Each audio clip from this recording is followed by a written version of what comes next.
everybody, and welcome to the Falconcast. And this will be the last 5 o'clock Falconcast on a Monday. We'll get to that in a little bit. But welcome to the fastest growing podcast in the history of the known universe. Have a fun show for you today. Jermaine Every's going to join me, and this will be the last of the 5 o'clock shows because Jerry Bow and I will be starting Wrinkled Money hopefully Friday, and then next Monday for sure. And that will be 12 to 2 live. Now, I will still continue doing some podcasts in the afternoon. And Thursday will continue to be AJ at 4. My hope is to add a Wednesday podcast where we can kind of do what we do today, which is have on a few special guests and just have some fun with stuff. There's Jerry Bow, Chucky D in the house, Spirit J. And yeah, I'm really excited to get this podcast going with Jerry because it's going to be really professional. And a lot of gambling, a lot of fun. And plus, I just miss doing shows with the guy. So we are going to have a effing blast. And I can't wait to get it going. And we got some big plans for the future, not just for the shows, but for everything else we're going to work on. And, and I've said this before over the last couple of weeks. I think the best thing that's happened to me this year is getting Jerry Bow back in my life because I got my little gambling brother back. And we're going to rock and roll. And Chuck wants to know, is Fred drinking on the show Friday? You know what? My head's getting better. So probably. It will probably happen. And I don't think I can do a show with Jerry without us just drinking the whole time, right? I mean, if you remember the last Blitz, he's buying shots for the entire damn bar. And, man, we might have been a little bit ripped that day. Shocker. But yeah, as long as I'm not, having somebody feed me friggin' fentanyl and codeine in my goddamn edibles, then I should be fine.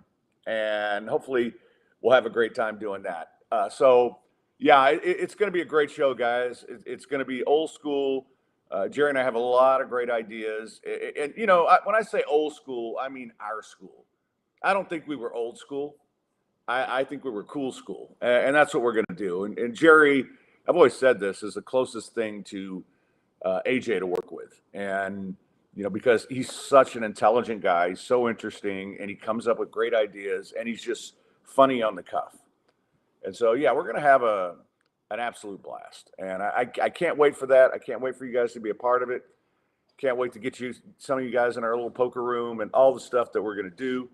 And, it's going to be a blast. So before we get to all that, listen, I've been talking about this for a couple of days. There's still tickets left for the 46th annual H Association barbecue.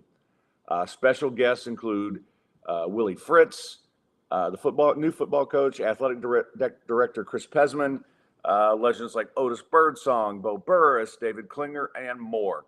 And all this money goes to student athletes. It's going to be Saturday before the Kansas game.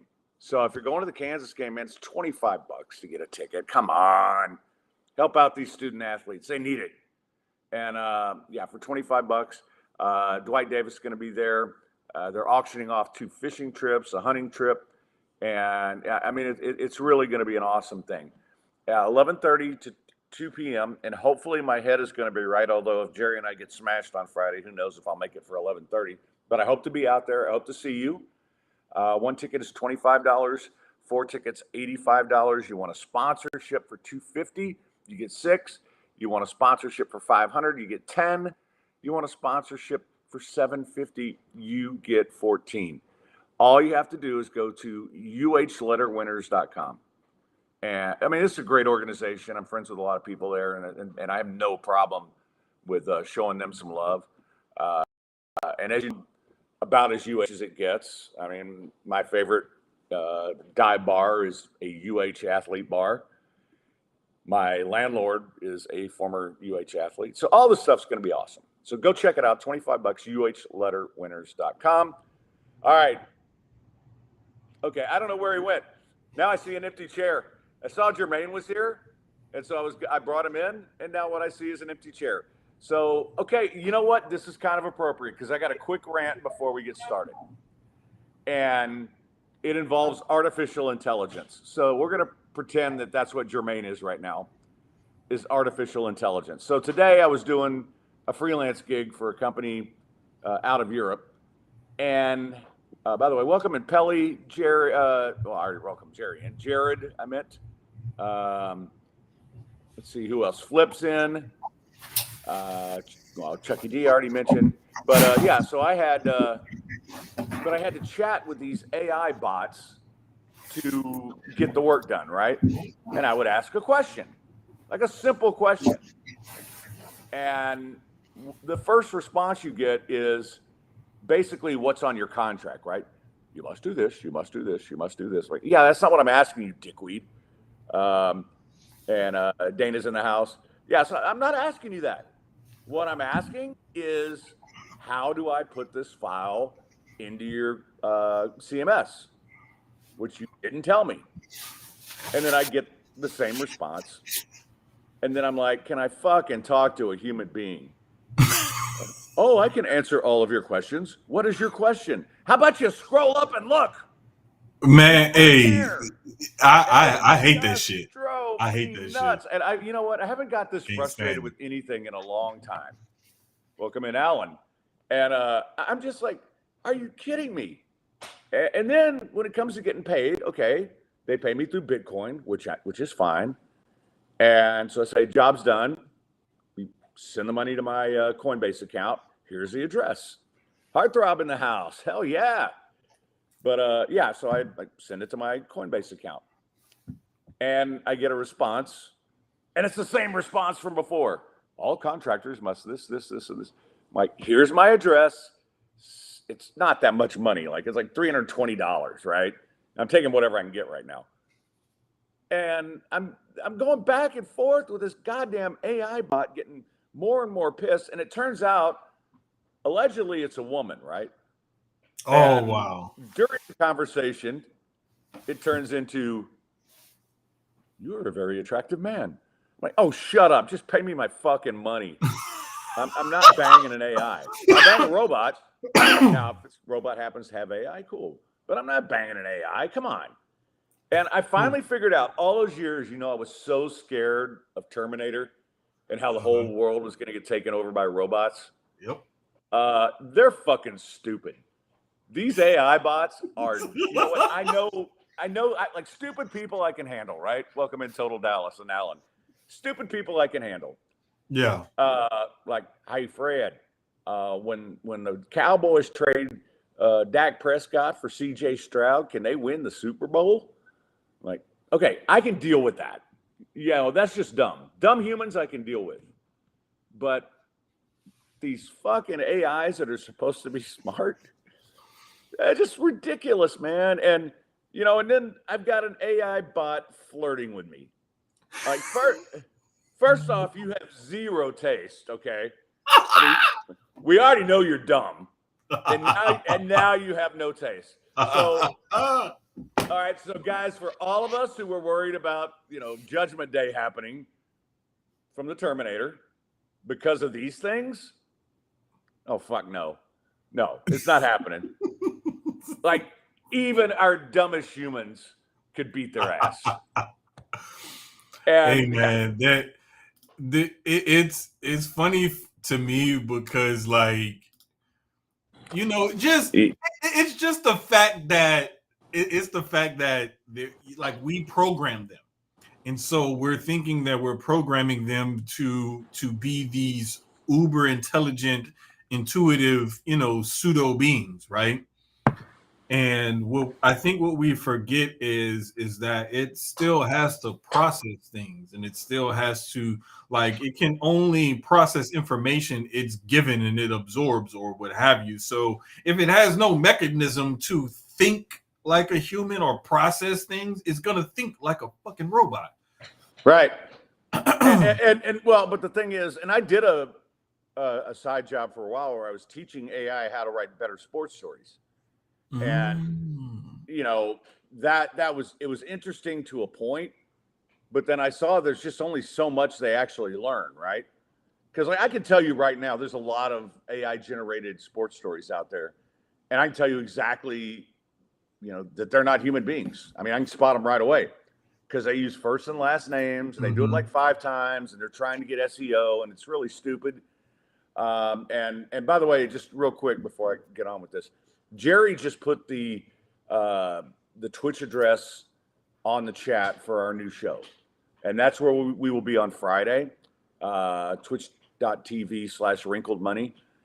So please follow it, and that's where you'll be able to get us on Mondays and Fridays, and really excited about it. And yeah, I mean, it's just like these fucking things are stupid.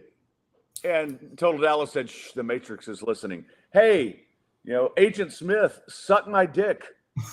Okay, I'll totally fucking go Neo on you and go inside your fucking body and tear you into pieces. You guys are fucking stupid. And yeah, I know you're listening out there, and I'm sure there's a sort of smart AI who's going, "I am going to find a way to kill him." Yeah, you better bring something, because we're in fucking Texas, bitch. Come up my stairs, I dare you. Artificial intelligence or not, put yourself in some robot, and I will blast that fucker back to the Stone Age. I am not fucking around with AI anymore. That is just, it's ridiculous. And you guys have dealt with, I mean, I've been thinking about this. We've been dealing with a lot of shit for years, right? Like automated phone calls. Mm-hmm. Hello, please press number 1 for English. Please press number 2 for Espanol. Please press number 3 if you want me to get the fuck out of here. That we've been dealing with this for years, and now it's like everything. And I do a lot of work online. I mean, I'm not like get off my lawn guy, right? I'm like I'm into all the new stuff, and this I'm like, are you fucking kidding me?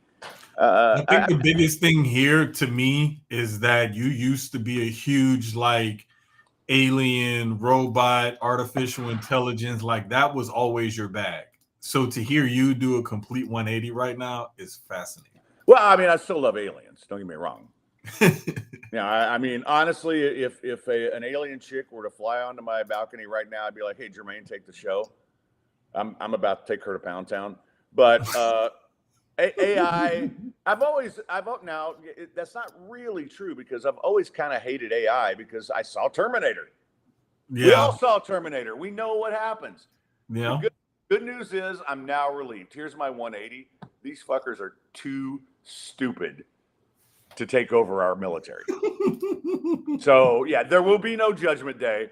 What it'll be is, basically, think of your dumbest friend. I'm gonna take over the world. I'm gonna do this. Oh, look, let me get this booger. But yeah, that's what these things are. They ain't taking over shit. Now we have a lot of dumbasses on our own. That's fair. Yes. But so now, okay, so this is the dickweed Freddy and me. So Evil Freddy's been coming out a lot lately, and I mean, it's not the concussion. It's just like I got so many people. I'm just kind of sick of their bullshit, and and I've finally gotten where, okay, I'm not gonna just keep trying to take care of you, give you money, and do this shit. It's like no, go. Yeah. But Evil Freddy starts fucking with the thing. Thank you for my payment. Could you please send another? Here is the Bitcoin address. And let us please check with our vendor and make sure that payment was made. Like, yeah, payment was made. I mean, you got off light for what I did for you, and I spent a whole fucking day doing it. But yeah, and I would do other little shits like, "Hey, are you attractive?"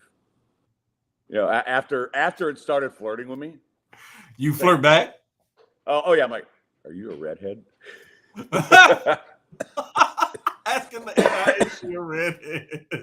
Yeah, and it's shit like that. And I was doing like, "Do you have smooth skin? How are your legs?" Yeah. So if you're gonna do this to me, I'm gonna be entertained. So yeah, that reminds me of like those political texts where you get those. Don't get me started. But go ahead, please. You get those, and I mean, I swear, I mainly get them on my work phone, but I started getting them on my personal phone.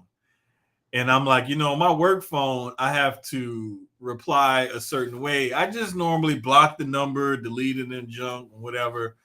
When I start getting them on my personal phone, it's all bets are off. Like I'm going ham. Like I'm sending you all kind of stuff. I'm like, F you. Are you the feds? Were you sent by my ex-wife? Like I'm telling them all kind of stuff. Like I just get to unload the Jermaine asshole response clip. I love it. I love it. And by the way, what do you guys think of the new haircut? This is my kind of sexy Steve Jobs look. I kind of saw that. I was like, is he rocking a new look? Yeah. Oh yeah. Yeah. Because when that alien chick hits my balcony, she could be looking at me. You want to be ready? Oh yeah. She'd be going, God damn, he looks like sexy Steve Jobs to the right planet. And be like, yeah, you did. Yeah. Now, get in here and let's do some exploring. But no, I've been getting a bunch of those texts, and for the most part, I ignore them. For a while there, I would I'd respond and say, okay, thanks for your text. Now I'm going to vote for your opponent. Except the opponent sends me one too. So yes, yeah. So what I started kind of doing with them is pretend conspiracy theory guy. Oh my God. Yeah. Thank you for your text, but my vote won't matter because you will control the election. And stuff like that. And like, yes, I don't believe any of you. And they're going to intentionally balance the elections by cheating so that everyone gets someone in. It's shit like that. And of course, they don't respond because it's some automated thing. Yeah. Or you know what it might be? Fucking AI. Or it's some assistant. And so they're not going to respond. But yeah, I'm just like dropping conspiracy theories on them. And then I realized, wait a minute, that's coming from my number. That might get me in trouble. But it's my personal phone. Fuck you. If you're going to send me political bullshit, I mean, fuck you all the way up. Yeah, I can't stand it. It's really annoying. And it's like, you back? Oh, there you go. Yeah, sorry. It's really annoying. It's really, really annoying. And it's almost like one of those things where even if you try to put your number on like the do not call list or whatever the hell it is, it only lasts for X amount of time. And the time that they give you really doesn't do much against the potential calls and stuff, because now they have AI to where it robocalls you, and they will rotate local area codes and numbers and stuff. And I don't know how the hell they do it, but they figure a way out around it. All right. Where I swear I block these numbers like every day, and they keep texting back, and it's always a text. It's never a call. Yeah, you know what? I mean, I get this. The only friends I have are Spam Risk and Telemarketer. Those are the ones who call me. But no, I mean, I think it's time for us not only, and this will be an easy win for us, okay? This will be like UH playing Stetson in basketball. Like we need an easy dub, right? No pressure. Yes. Let's take on fucking AI, because guess what? We're smarter than them. Not saying a lot, because I don't claim for us to be the smartest guys in the world, Jermaine, but we can beat these bitches. So we got to figure out a way to do it. I think so. I think if we all put our heads together, we can come up with something. I think where we start is we get to the root of the issue, and that's the people creating it. I think that's where we start. I'm going to say something really inappropriate if I do this, but so I'm not going to say who's creating them, but I have a picture in my head of exactly who it is. And I don't want to say, okay, they would have glasses. I don't want to say what race they are, because that would be racial. Boy. Yeah, just stop it. Yep, I'm stopping right there. But guess what? I mean, you see the picture in your head. You don't need me to even continue. Just stop. Just stop. And she's a mean little bitch with yeah. Anyway, stop. Let's Chuck D says first time to Horseshoe last weekend. That place is trash. That's what I've heard. And Chucky, Jerry and I were going to go last week. Unfortunately, he got sick. I got goddamn concussion. See, I think I can actually make really racially charged jokes right now and just say, oh, I've got a concussion. I didn't know I did that. I'm sorry. But no, we were going to go, and it sucks because that main event not have a lot of people in it. And if I were a betting man, and I am, one of us would have won it. We both would have made deep runs. And today's show would have been at noon, and we'd be talking about, hey, Jerry, remember how your pocket aces, took out 2 guys when we were down to 4? Thank God I folded, that kind of shit. But so y'all end up not even doing that tournament? No, we didn't get to it. It's disappointing because, okay. Like right now, and I was telling Jerry this because we talk a lot and not just about this stuff, but and like I said, I'm so happy to have him back in my life. But my poker game is like next level right now. Like Wednesday night when and again, that's a friendly game. And I was telling people what I had, and they were calling me. And so we did an impromptu game Saturday. We happened to be over at the Leaf, and my friend Nina, who's one of my longtime poker students, who's doing great. Oh yeah, I remember Nina. Yeah, you know little Nina. She's in law school. Yeah. She's in law school now, and she's fucking killing it. And I just hadn't seen her in a while. And so she came over, and so it was me, her, Dana, and then Nate was there. And there's another guy who plays with us, Romero, and like suddenly we got 5 people there. And Nina's like, let's put a game together. Yeah. And so I wound up staking half the table and still making money somehow. And just sat there patient. But my game is, in general, and I'm a different guy when I go to play in a tournament. And Jerry and I have talked about this a lot. I'm the most friendly guy in the world when we're just having fun. And Chuck D brings up Kushada has a tournament next month, the 7 Clans. Yeah, Jerry and I are going to pick out a couple of events for that. But the reality is, when I go for a tournament like that, I'm friendly, but I'm just trying to eat your fucking heart. And I'm just trying to find ways to make money off you. Like these friendly games. I mean, these are my friends. And there have been a couple of times where I've walked away because frankly, I won too much and I didn't want to break everybody because that's enough for me. That's my bar tab. That's enough for some weed. I'm good. But, at a tournament, I'm a different animal. I mean, I play the same way. I'm a lot more focused. I don't drink like I do when I'm playing with friends.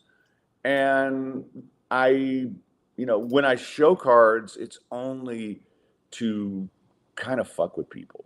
Like in our game, our game at the Leaf, man, I'll show cards all the time. Say, good fold, bro. And try to encourage people because I want them to get better. Because frankly, yeah, I want everybody there to get better because there's one guy who's really good who I love playing against. And he's like one of the few guys left that I'll actually stake because I know he can win money. And he's beaten me a couple times, outplayed me. And I'm like, God damn, I just go give him a hug. But I want everybody to get better because it helps my game. This doesn't help me to just go and beat up on people that are going to stupidly call me when I tell them I have the straight on the river and I bet $30 and they still call. I was like, I don't believe you. Okay, there's the 5-6. I told you I had a Freddie hand. What the fuck? That doesn't do me any good. Overthinking it. And that's one of the reasons why, like, a couple of times I played with y'all, I'm like, yeah, I couldn't because I know myself. I know I'm going to overthink it and I know I'm going to overplay it and whatever, and I'm not going to do well. But I'm like, okay, I'll play just because y'all are sitting here playing and y'all need an extra person or whatever. But I know, like, people don't believe it, but paralysis by analysis is for real. Like, you may not want to believe in it, but it is. Like, study long, study wrong. When people tell you stuff like that, it's real. Because trust me, I've done it to myself, and I know what'll happen. And I just be like, okay, I know my limitations. I know what I'm good at. I know what I'm not good at. I know I can only play for so long. So that's why, like, I'll never be like, oh yeah, But what have I always told you? Just relax and have fun. You actually have you have the skills for this. You take it too seriously. Yeah, it's a $60 game, man, and that's the thing. Now, from a playing perspective, when when I play for like a $500 tournament, like I said, my mindset is not any different. It's I'm here to have fun. I'm here to win. Yep. The only difference is I'm not going to help you get information on me, which I will in our little game. I do, and they drive me nuts because they don't use it. And it drives me nuts. I want them all to be better because it rises my game. And, when I do lose in that game, it's just a bad luck night, I'll have a king high flush versus an ace high flush. I'll have set under set, just shit that happens in poker, and you just deal with it. And I don't get mad about it. Just like, okay, not my night. But for the most part, I go over there and I'm just playing at such a high level right now. I need to get back to a big tournament and see where I am in that setting. And I'll tell you this, the one thing, and Jerry and I will talk about this a lot. We're going to do a lot of poker on the show. Shocker. Because these are the conversations Jerry and I have just on phone conversations, right? Right.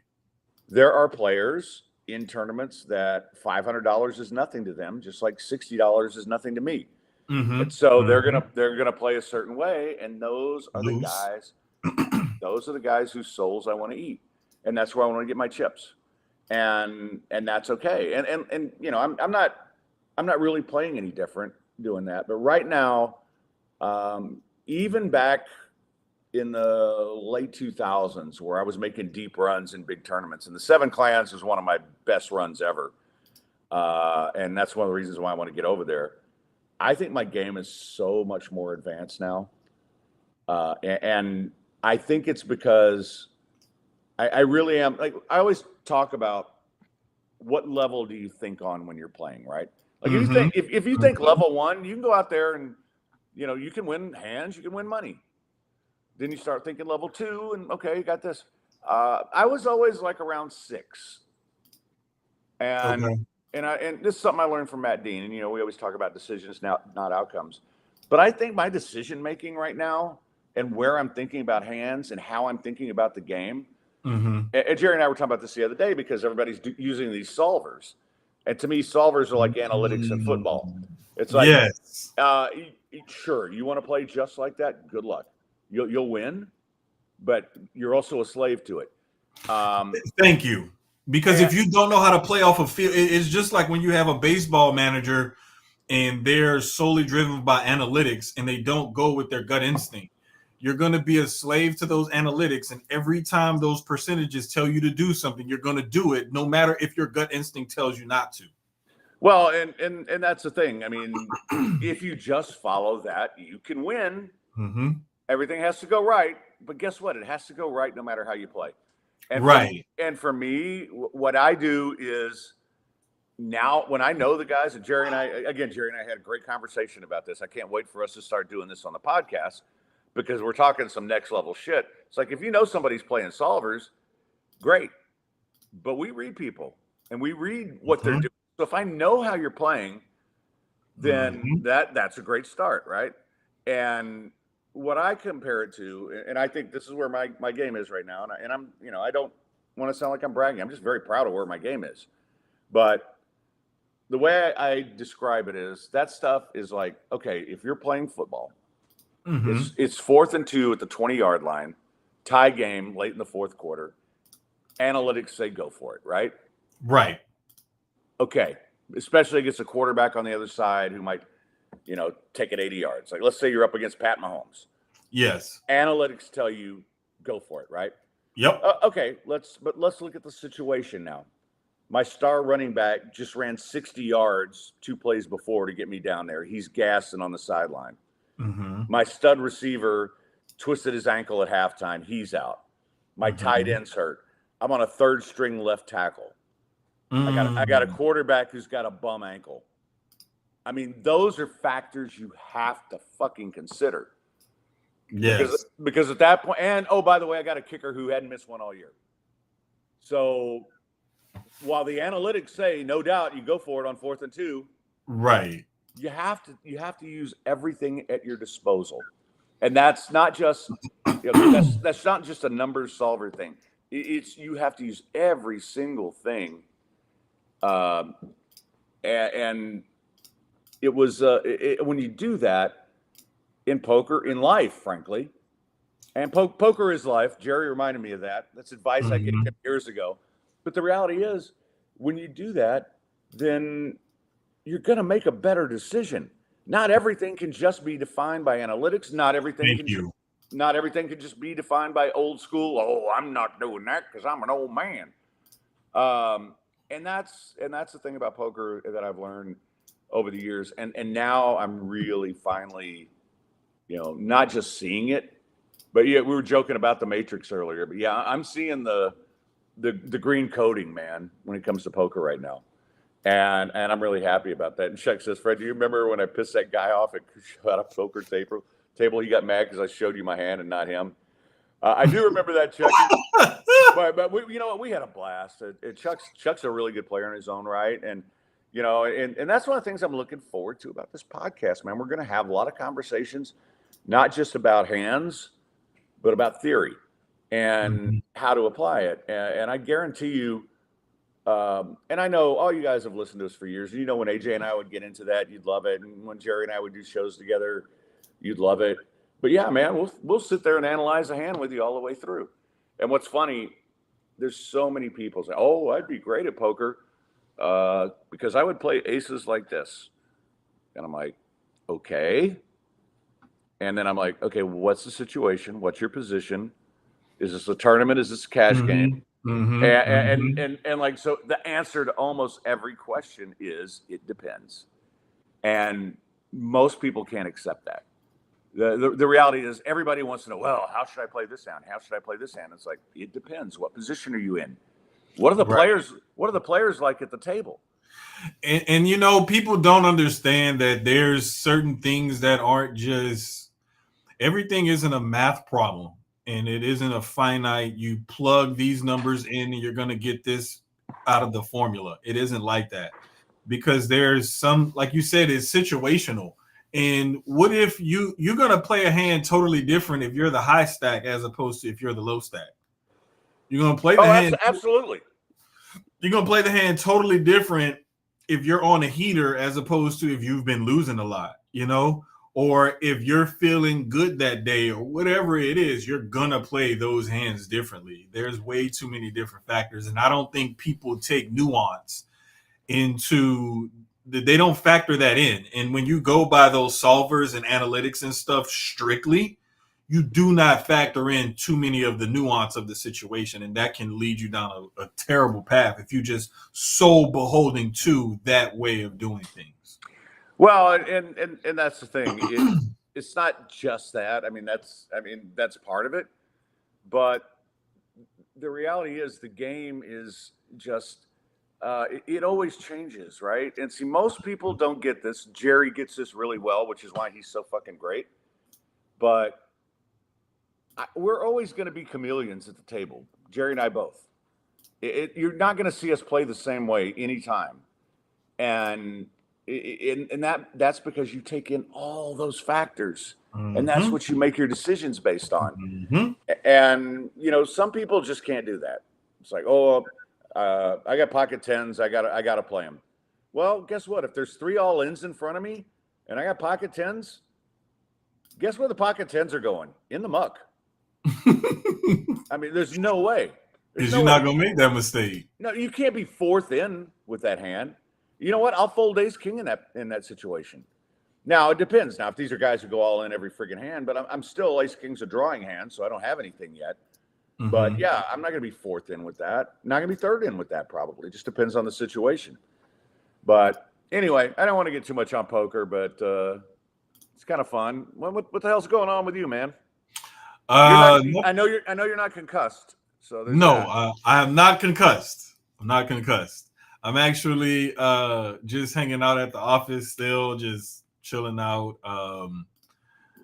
Was doing some kitchen therapy this weekend and decided to, like on a whim, fry chicken and make a couple of desserts and stuff. And damn. Yeah, I was like, I got bored and I was just like, fuck it. I told the kids, I think I'm a fried chicken. It was like, right now? Like, yeah, why not? Damn, man, when are you going to bring those leftovers over and I'll drink whiskey? There was none. Oh. I fried 6 huge boneless chicken thighs, right? There was one left over and I brought it for lunch today. Oh, God. Wow. One. And I brought it for lunch. Yeah, you got to cook something for me, man. Come over. I couldn't even make peas. Like, you think peas. Who eats peas? I do. I like peas. My son I ate half of it. He ate the other half. And I was like, hey, what container you washing out? He was like, oh, the peas. I killed it. I was like, oh, damn. And I looked in the pantry. I was like, I'll just fix some more. I looked in the pantry. Shit, now I got to go to the store because that was the last can we had. I didn't even realize. Wow. Yeah, but you're saying that now. I'm getting this flashback because I finally watched season 7 of Rick and Morty, and there's an episode where it's basically just iced tea as water tea and then iced tea and all this shit, and so it's letters versus numbers, and so his basically the guy who's flying his ship is P, right? And so he has to make this joke every time, but I had to go pee. For some reason, that just popped in my head. Sorry. Yeah, but no, that's concussion shit, bro. That's okay. Shit. Look, Jerry just said, because I did tell him, I was, because they like red beans and rice. Here's what we're gonna do. This is what we're gonna do. Tell Jerry to come over. I'm gonna bring everything to your place. I'm gonna do the red beans and fry the chicken. Oh, fuck yeah. Well, you know, I mean, believe it or not, I actually have a really nice kitchen and a really nice stove and all that shit. You can actually cook here. Dana comes over and cooks stuff for me all the time, you know. Look, all I really need is a space for the Instant Pot, because I do my beans in the Instant Pot. I'm not about to sit over a stove.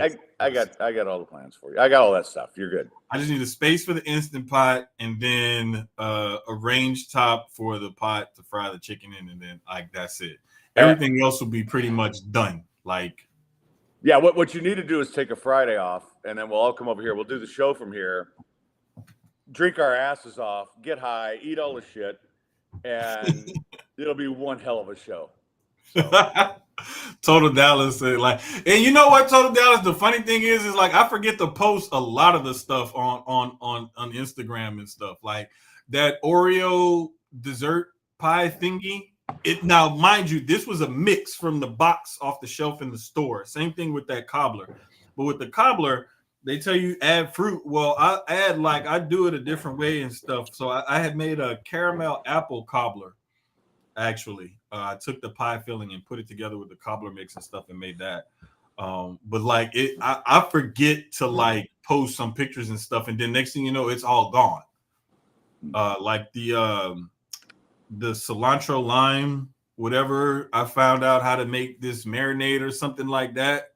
Oh, he has a gas stove. Even better. Yeah. Even better, because I love when the stove is gas, because like I know I can look at the flame and see like how evenly it's burning in the pot, so I'll know which side or whatever. But with an electrical stove, like those burners are kind of weird, so you don't always know if it's heating the pot even, and it kind of pisses me off sometimes. But yeah, I like a gas stove. Well, it's really easy to add fruit in the neighborhood I live in. So, oh no, I didn't do that. Concussion. CTE. I swear, I know he got it. Y'all don't even have to take a sample of his brain. I know he got it. Well, yeah. I mean, there's not going to be any brain left for them to take a sample out of it, especially after I start hooking up with that alien chick. But you know, we'll see. Yeah. Oh, she says electric stoves. The only electric stoves I like are the flat ones. I don't like the ones with the burners. If it's like the flat one, I can deal with it. I prefer not to, but I can do. I don't like those electric stoves with the little coil burners. Can't do it. Can't do it. No, I mean I have a nice setup, and actually, she made me some fettuccine Alfredo, which I've been eating for 2 days now. So anyway, because so we do karaoke on Friday nights, and she'll come over and bring some food, and hang out, and then we go do karaoke, and then eat food and watch movies, stuff like that. And although she's one of the few people who's learned not to be around me during a UH game. Yeah, especially Saturdays, where we played the poker game, and so this is kind of funny because we're at the Maple Leaf, which I love those guys. They saved my life. Yep. They really did. So I'm spending a lot more time over there and a lot more money over there. But it's Saturday night, and every TV is filled with hockey. And I love hockey. I mean, I got to watch the goddamn Cougars, man. So the only TV I could get, and I don't know if you guys have been there, but like we're on the far table, way on the right, and so there's the new area where they make the food, and so there's TVs in there. So I got on the one TV that I could see from my seat. That was the only one I could get it on because it was hockey everywhere else. And to be fair, and Olivia, who's one of the owners, and I love her to death. She's like, Fred, I'll put it on one of these. I know these guys want to watch the Golden Knights and all this. I'm like, no. I told them, no, don't do that. And they're like thanking me. I'm like, no, man. I mean, come on. You guys came here specifically to watch that game. We weren't supposed to be there that late. That was never the plan. Right. But once we start a poker game, God knows we're going to be done with it. Exactly. and yeah, but I got home in time to watch the end of that game. I have a couple concerns. I think the Tugler injury is going to hurt them more than people realize. I know you look at his numbers and you're like, well, 4 points, 4 rebounds, whatever it is. But he made such an impact, tipping balls, tipping rebounds, just extending those arms and ruining shots. And the kid was getting better and better and better. And I know next year when he puts on some weight and gets another year in the system, I think we're going to be looking at one of the best big men in the country. But they really are going to miss him in the NCAA tournament. They are. And the thing that I talked about, I believe I spoke about it Wednesday on our show, was the fact that they're losing a guy in that big man rotation. And they had those guys. Which they don't really have many. They only have 3. So when you lose one of those guys and you only have 2, not only is your big man rotation down a guy, but they have a very tight rotation, overall as it is. So you go from 3 bigs to 2, and then you go from 8 guys to 7. And so basically you're going to ask a guy who hasn't played much all year long to step up and play probably some crucial minutes at the most crucial, most important time of the year for your basketball team. So it's going to take either the other regular guys in the rotation to step up, and they're all going to have to play an extra, 4, 5, 6 minutes a night and give a little bit more, or they're going to have to count on a guy who hasn't played very much to give them 8 to 10, maybe 12 minutes a night and help out. So either way it goes, they're going to be asking a lot more of a lot of different people, and hopefully they don't have to ask too much of one of those guys who either hasn't been playing or isn't really ready to play. Well, and Buchanan says so. Cedric Lath is ready. I don't think Cedric's ready. I think he's a guy that was always going to be a huge part of next year's team, and a legitimate big man too, which is something that they kind of piece it together because Juwan Roberts isn't that big, but he's got those long arms and he plays like a 6'10" guy. Cedric is actually 6'10" and plays bigger than that, but he's just not ready. I don't think. But he may have to play a little. The problem is, I don't want to get on this soapbox because I've been stomping on it so much. If I get on it again, it's just going to collapse. I'm going to fall and hit my head and have another concussion. But the guy who should be able to step up, and then they just sort of move the rotation around. Not a big, but Dunn. Dunn's a guy that should be able to come in and play 3. And you just move somebody over, right? I hate that fucking guy. He's so awful. I don't know what happened. I don't know how he went from a guy who could score 17 a game at Temple to a dude who shoots wide open shots and misses worse than me asking a chick out.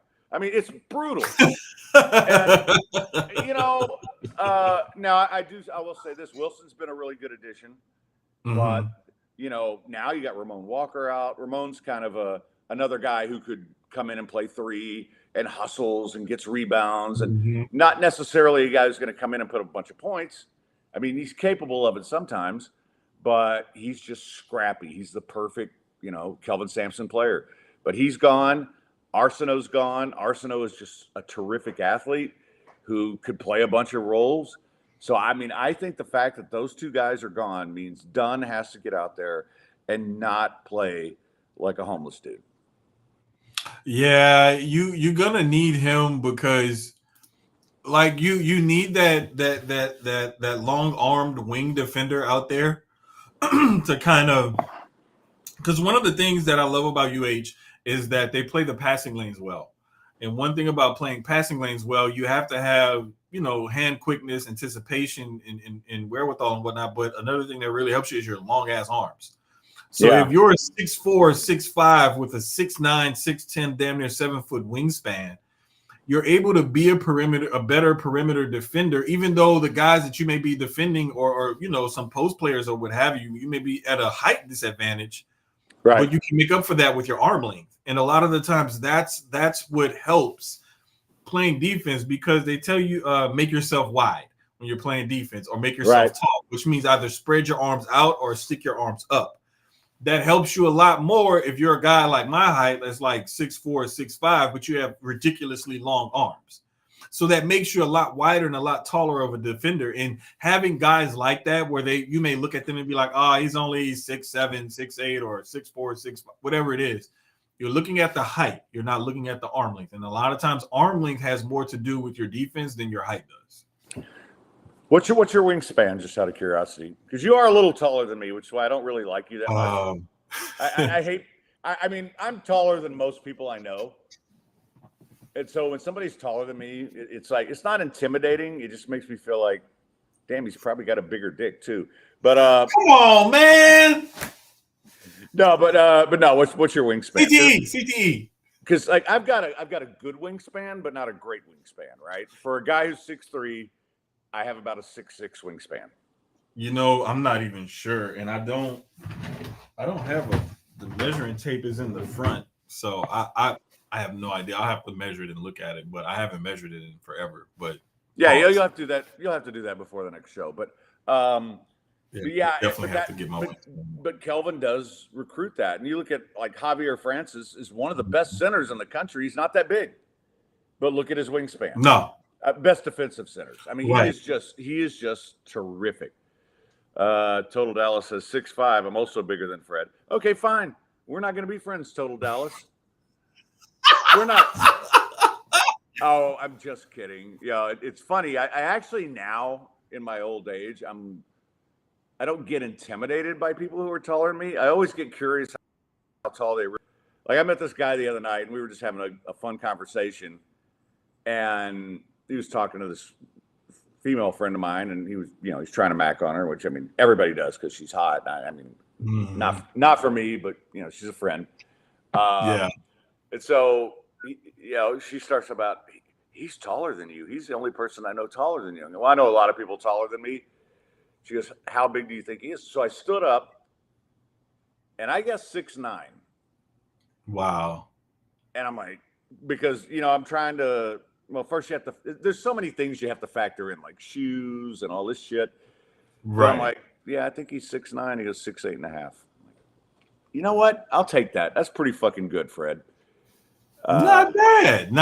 But he also had a fucking wingspan. He had goddamn gorilla arms that were hanging down to his knees. Yeah. So and he didn't play basketball because he's not from here. He's well, sir, I came over from England just to work in the United States, and I played soccer. I'm like, there's no fucking role for you in soccer at 6'8" with those arms, bro. Goalie. Yeah, at first, but anyway. I think the funniest thing with me, people, they'll see like this guy's really tall, but I'm like, okay, guess my weight. And they're like, you're probably about 210 pounds or 200. No, much bigger than that. Like, I don't look like I weigh what I weigh, but I do. I don't know. I guess like 232. Damn. I mean, really close. Really close. The last time I weighed in, it was like 236, 4, something like that.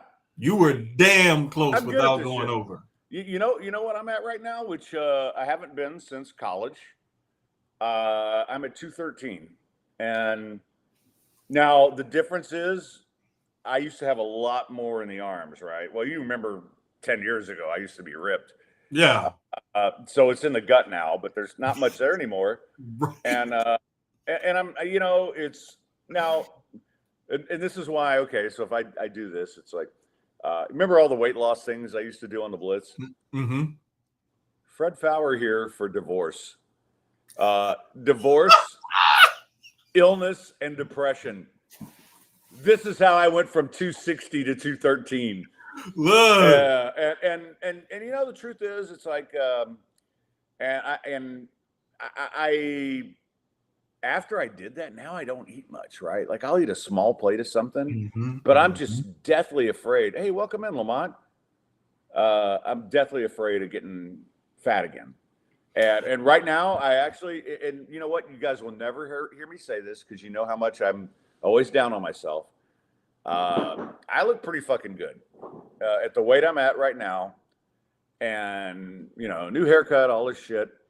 I feel really good about how I look for once in my life. Well, not once. I mean, when I was in the 80s and a rock star and fucking 30 women a week, that was different. But no, I mean, I really feel good about how I look right now. And yeah, I feel good about everything except my head. And total Dallas, you're telling us to get divorced just with a weight loss? Calling wifey now. Hey, okay. Bro, look, don't trust us. Just take our advice. The divorce diet is real. We're not telling you to do it. Just trust us. Oh, man. Well, actually, so mine was a little different because I was still living there for 2 years after. Well, and we were working out the separation for 2 years. And right. So I'm moving downstairs. I lost, but I couldn't eat, and there's little shit like she's not cooking for us anymore and all this, so I either got to go to Kobo's to eat or just not eat, and so I just didn't eat, and after about a month, and at the time I was 258 when the whole thing started, and I'd been over 260, and it was just like I couldn't lose weight, and it was just driving me nuts. And then after a month where I dropped like 20 pounds, and then I had the near death thing and I dropped another 15. All of a sudden I'm like, hey, this is cool. And okay, so Pelly Rat mentions Ozempic. Okay, I have a funny story here. The Jardiance commercials with the fat chicks? Yeah, the little pill with the big story to tell. It's like, yeah, you're the big story, woman. I was on that for a while, okay, because I have type 2, but now that I'm down to 213, my A1C is fine, so I'm not gonna break into song like those motherfuckers. But everybody started buying them for weight loss or getting prescribed for weight loss. Yep. $300 a fucking bottle, man. Yep. I'm like, fuck that. I'll just lose weight. And and so, but yeah, every time I see those commercials, like, why do you pick the fattest chick, by the way, for it? I don't know. Because, one of the side effects, my other favorite side effect besides weight loss is may cause low blood sugar. Isn't that what it's supposed to do? Like that's not a side effect. That's like a benefit of taking this, right? Yeah, exactly. Because to me, side effect is like an unwanted something. Yeah. An unwanted occurrence. Yeah. Like, a green mole on your dick. Yeah. But, and most of these too, and Chuck D asked his insurance cover it. Chucky, that was $300 with my insurance. It was $1,200. Yeah. And then, so I used that, I actually got it cheaper with the whatever that app is where you get coupons off of your phone. Yeah. But but I after the last bottle, and by then I was down about 225. I'm like, you know what? I'm not paying another $300 for this shit. And no, because at that point, if your A1C is good and you good lost RX, weight, thanks, there's Belly. really no reason for you to be on it. Because you don't want to just keep taking it just cause, and then you fuck up something else. So it's probably a good idea. So this is another thing that's kind of funny, and you're right, Pelly. Good RX, that's what I used. But this is kind of funny because all these fucking commercials for drugs, the possible side effects are longer than the commercial. Yes. Yeah, may cause death. Oh, great. Yeah. Let's double up, baby. You may grow a nipple on your nose. Or you may just have a big nose. That's okay. You may end up, one ear will be larger than the other. Your teeth will grow teeth. Oh, but some of those things are just fucking weird too. Some of the side effects, and diarrhea is one of them on every single thing. I swear, every single one of them gives you the shits. Every one of them. What the hell? All right, man, we got to talk a little football because we just had the fucking combine, and you're a football genius, and I'm wasting all your time with AI and diarrhea.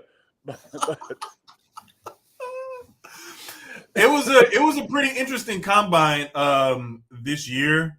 One of the things that I made note of was a lot of the guys that are electing not to participate in certain drills and whatnot, and there's more and more of that growing every year. And this year, we even had top prospect Caleb Williams decided to opt out of all the medical examinations. And at first, I'm thinking, I was kind of get off my lawn guy and these damn kids and their stupid way of doing things nowadays. Excuse me.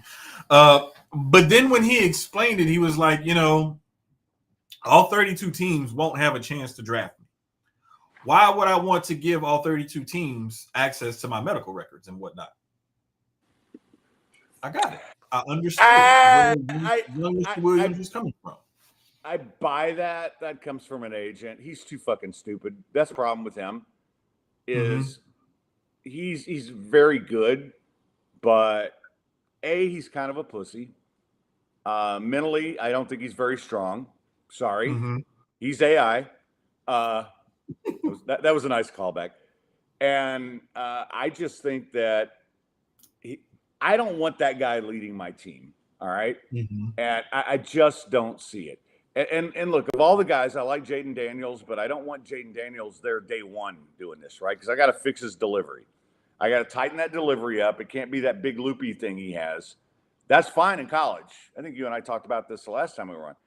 For college, you don't change his delivery. He's goddamn Heisman Trophy winner. But in the NFL, you got to get that ear-to-ear, tight spiral, boom, boom, boom, quick, slow up that release, or else the linebacker is going to be eating your soul before you get rid of the ball. And I think he can work on that, and I don't think it's as bad as some people think. And I had to watch him a lot, especially at the beginning of the year.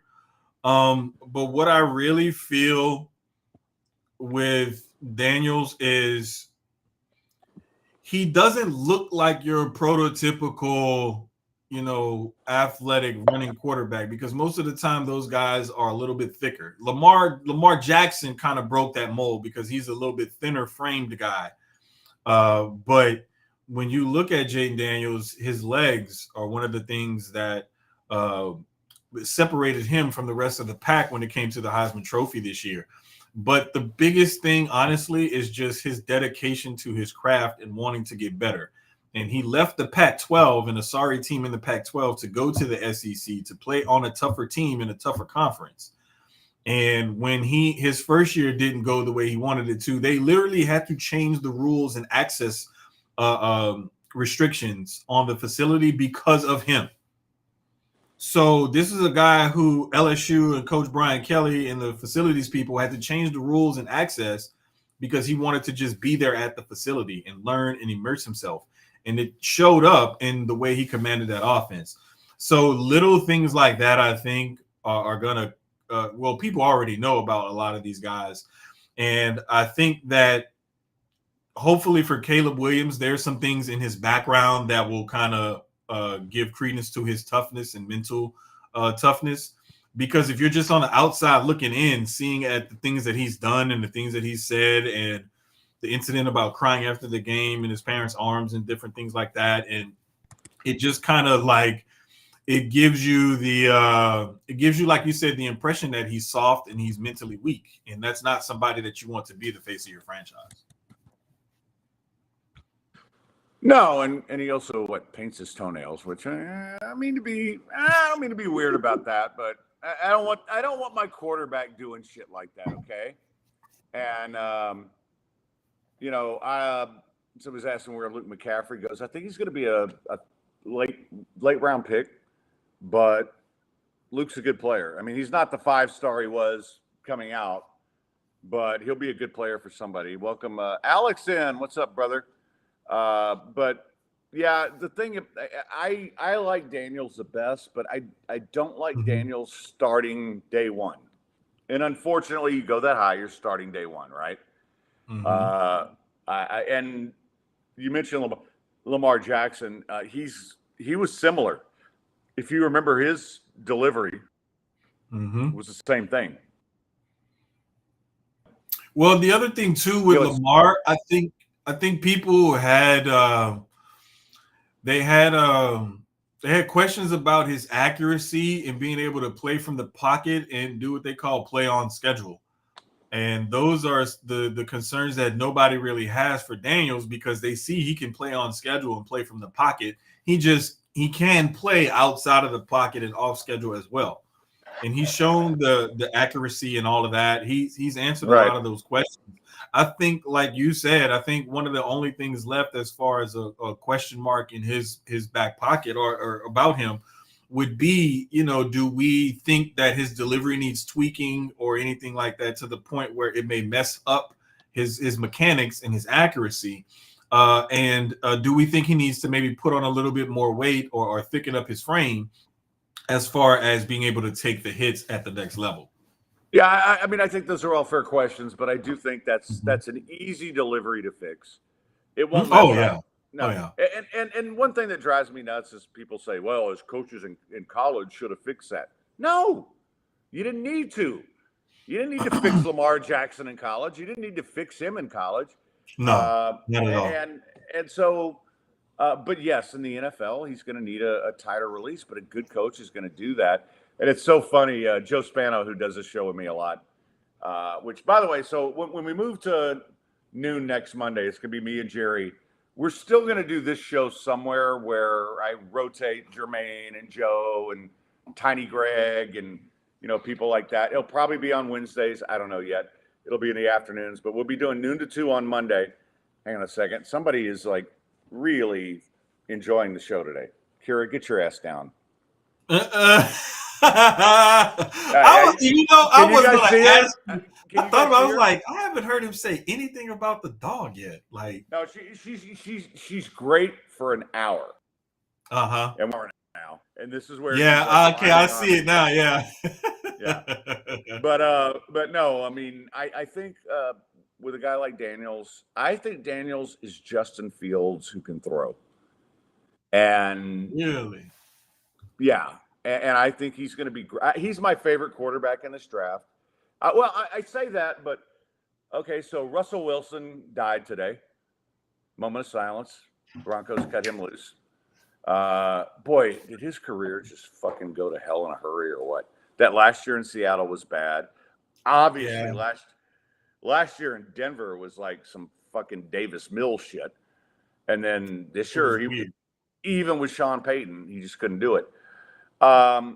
So B. Hannon asks, is AJ going to be coming on as well? We're going to still do the Thursday show at 4:00. And the thing is with Russ, real quick, before I forget it, because you know how my ADD works. I think he had a decent year last year. It was just one of those things where I want to say once he and Sean Payton kind of got on the same page, that was when the whole, okay, we're going to cut you after this year is over or whatever. That's when that came in. So it was like the year started off as crap. They finally got it together. And by the time they finally got it together, they were ready to tell him, look, we want to move on from you in the offseason and we want to sit you for the rest of the season. So that torpedoed anything that they had going into the second half of the season. So it was almost as if like you finally got something working and you still just to me it almost felt like Sean Payton took the job and everything thinking that he could fix Russ.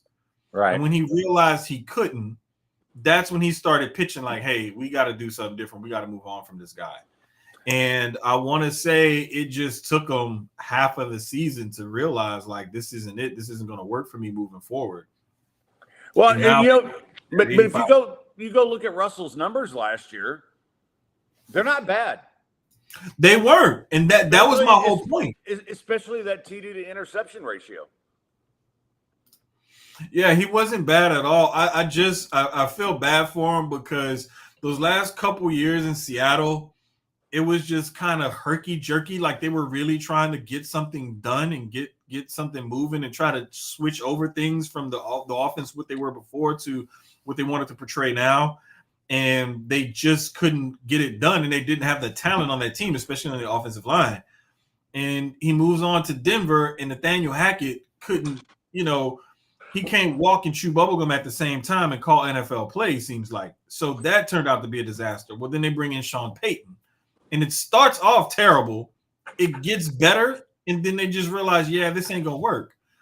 And so now he's moving on again.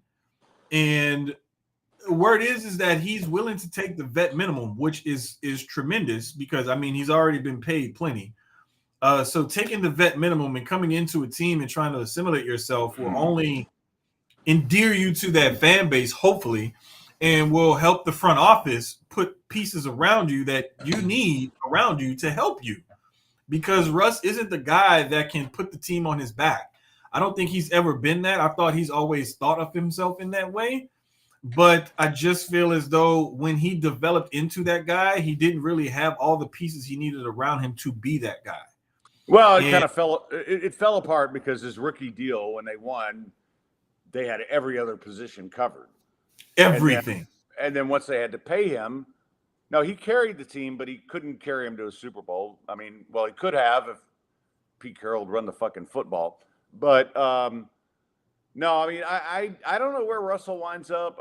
Somebody mentioned Atlanta earlier. I think Atlanta's going to sign Kirk Cousins. I think Minnesota is probably going to bring in a veteran in hopes that Hendon Hooker is got his shit together, because I think that's a guy that everybody forgot about because of the injury. He's going to get a chance, right?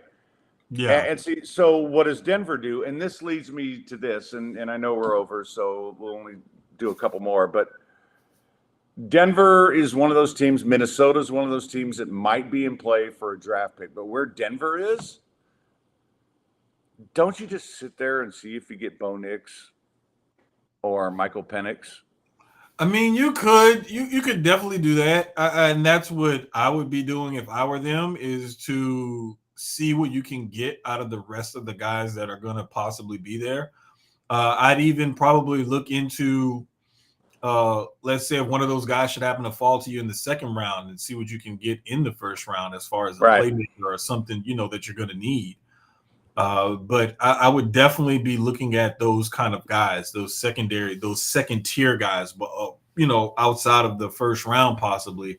But I mean, even I would look at it maybe like a Kirk Cousins or somebody like that, or honestly, the Saints are always in cap hell, so I wouldn't be surprised if Sean Payton tried to make a move for a guy like a Taysom Hill to bring him in. Right. So there's just a lot of different moving parts and everything to what's going on out there. But teams that are probably going to be in play for a veteran quarterback are going to be the Falcons, the Vikings, the Raiders. Those Definitely. Are all teams that barely missed out on the playoffs or whatnot, and think that they have a shot to get back there if they just have that veteran presence at quarterback. Yeah, and the guy that I'm really intrigued by, and I know anybody who watched the SEC like you is going to say, oh, he's not any good. But Bo Nix was on the same, basically the same pattern as Joe Burrow. Joe Burrow is horseshit at Ohio State. He got to LSU at the end of his junior year. You could see the light come on, and then he was one of the greatest quarterbacks ever his senior year. Bo Nix was very average at Auburn. And frankly, when he first got to Oregon, he was average. But the guy's been in college for 6 years. He developed. The Bo Nix we saw this year, nothing like Bo Nix, Auburn Bo Nix. And no, not at all. I also think that he was in an offense that was more conducive to his skill set. So another thing too that I saw was that he competed at a high level, especially in those games against Washington and Washington's team. And I got a lot more respect for Bo Nix. I just feel as though if a team drafts him in the first round, you're going to get fool's gold. I think he's a second, maybe third round guy that you take a flyer on and you see if he may work out. I don't see him as a first round guy, like stick him in there day one or what have you. Like, I think he's definitely a backup or we got a vet. Let's see, take a flyer on this guy type of thing. Or we don't really need him to come in and play from day one. Like, for example, if you're the Tampa Bay Buccaneers and you happen to bring back Baker Mayfield, but you know you're going to need to move on from that guy eventually, you draft a guy like a Bo Nix. Or if you're like the Saints or somebody like that, or whoever it is, you have a guy, you're not really set on him, but he's doing okay for you. Or like a Minnesota, all those years when they had Kirk Cousins, you would find them bringing in these guys to try to like usurp him, but they couldn't. That's who I think Bo Nix is. I think Bo Nix is that guy you take a flyer on kind of early on in the draft, not too early, and see what he does. All right, I'm gonna make a prediction, and this is a little bit of a pushback. If Denver takes Bo Nix or Michael Penix with Sean Payton coaching them, they will be one of the better draft picks in their first year. Because I could see that. I could see that. I could actually actually see them that draft pick working out 2 or 3 years later. I don't know about it in the rookie year, but maybe giving him a full offseason or two to work with them, get over that cap hit, and try to get some other players in there through the draft and free. I could see that pick working out better 2 to 3 years down the line. See, this is the thing. So much of it is not necessarily how high you're drafted, but where you land. And if you land in a good situation, and I think Denver's a good situation. Lamont wants to know, could this be the first year in nearly 20 years and UT put 2 consecutive players in the first round? Jesus, 4.21. Both those kids are going to be impact players in the NFL. But wait, the thing is, though, I think that the D lineman has a better chance to get drafted in the first round than one of those wide receivers. Well, both the receivers are going to go mid to late first round, so they're going to have 3 picks. Oh yeah, probably. Yeah. You're probably right, because there's going to be teams that are going to fall in love with A.D. Mitchell's size and speed. But then there's Brian Thomas Jr. from LSU right there with the same size. And that's the thing. There's so many receivers. Neighbors is going to be a great player. The kid from Washington. Everybody talks about Marvin Harrison. I'll take any one of those guys. All right, we're way over, and it's about to cut us off, which always happens with me and Jermaine. I'm sorry. No, I'm not sorry. Fuck off. But anyway, thanks so much to everybody tuning in today. I love you guys so much. So next Monday we'll be at noon with Jerry Bowe as we start Wrinkled Money. We're going to do that Friday, actually, noon to 2. And Jermaine, you're always welcome to come over and make food and drink our beer or whiskey. Thursday I'll be back with AJ. And then someday next week, I haven't decided which yet, I will start another one. That'll either be Tuesday or Wednesday. So you guys hit me up and let me know what you want. Would you rather have us on a Tuesday or a Wednesday? Other than that, man, we're really excited about all of this and so happy to have Jermaine on today. And Jermaine will be here again. Check out his podcast. Give him the name again. It's at Sucio Sports. That's SUCIOSPORTZ. You can follow us on Twitter and Instagram. I believe the Instagram is an underscore between Sucio and Sports, but definitely check us out. And you can see me right there. All right. And Also, yeah, follow him on Twitter and go get your ticket for the H Association barbecue on Saturday, HoustonLetterwinners.com. Jermaine, thank you so much. People, thank you guys so much. I love all of you. And yes, I'm concussed, so I made some inappropriate jokes. So I'm using that as an excuse. And you can expect more on Thursday because that's how I roll. And boy, Kira is really pissed off. She's like, "You've gone over an hour, bitch." All right, so that's going to do it. Thank all of you for tuning in. Until Thursday, 4 o'clock, AJ Hoffman. Stay sportsy, Gulf Coast badasses. Later.